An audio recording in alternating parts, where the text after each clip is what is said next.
Basketball is my favorite sport. I like it when they dribble up and down the court. Basketball is one of the most watched sports in the world today, up there with soccer, tennis, and boxing.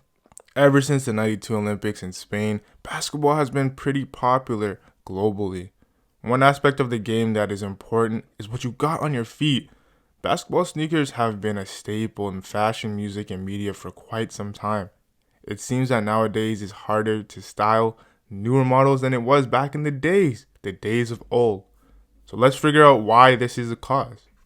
So we know about the Chuck Taylors and the Blazers, so I'm not going to get into all of that. We're going to be talking about the 80s and the 90s. Because of Larry, Michael, Magic, and Isaiah, basketball in the 80s took off and players started to get more money and their own signature sneakers. We got Converse Weapons, New Balance 550/650s, Avias, and Air Force Ones. And of course, in 85, the birth of the Jordan brand.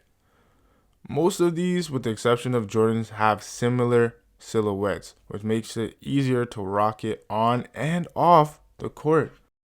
In the 90s, basketball was even more popular, and the technology at Nike and Reebok was exceptional. Now you have to deal with more Jordans like the Jordan 11 and the Jordan 12s. Then you have the Foamposite, Uptempos, Barclays, Command Forces, all from different years, but they all slapped. And then on the Reebok side of things, you had the Reebok Questions, Shaq Gnosises, and the Kamikazes. You would see a lot of people styling basketball sneakers in the 90s in music videos and in interviews, and basically everyday style in their normcore. Like Jerry Seinfeld would wear Jordans, and then you had the urban wear, and obviously you had the athleisure of the times, which I'm actually a fan of all these different aesthetics. Y2K, Y2K, Y2K. So we wore a lot of the same cakes in the 80s and the 90s, and we called them throwbacks in that time. However, we did have a lot of sneakers of our own that we wore casually on and off the court as well. We had LeBrons, we had Jordans, we had Nikes, and ones, and many more sneakers. The sneakers became much more complex in their design, but people were still able to style them with some cool outfits. Some obviously better than others, but yet they still look good with outfits, especially when it was dressed casually. This was the beginning of the end, in my opinion, because Nike basketball was dropping so much heat, it was hard to keep up with. The sneaker game was birthed, and the sneaker community started to phase out.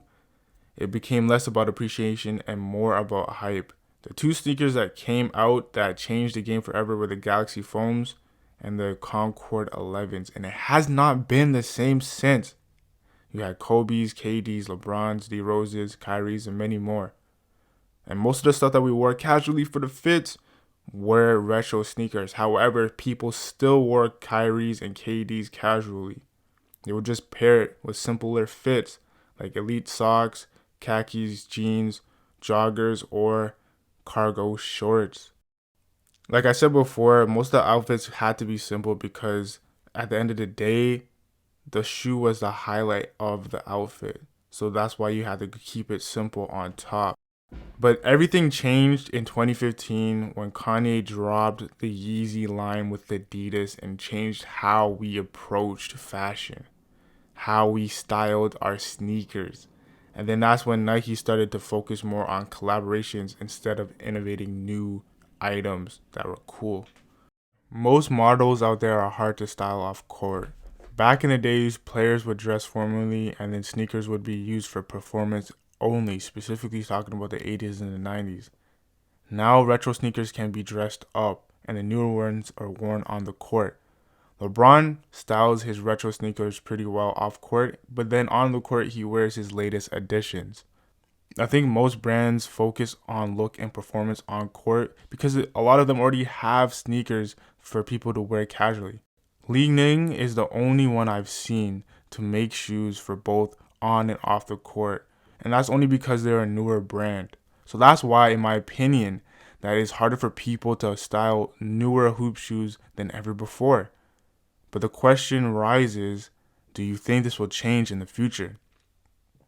The sneaker game will always evolve and always change. I will say that it's probably the best form of fashion and is one that I like because you can see how drastically it's evolved. And that's why I love footwear more than I love clothing. But who knows what will happen in this industry.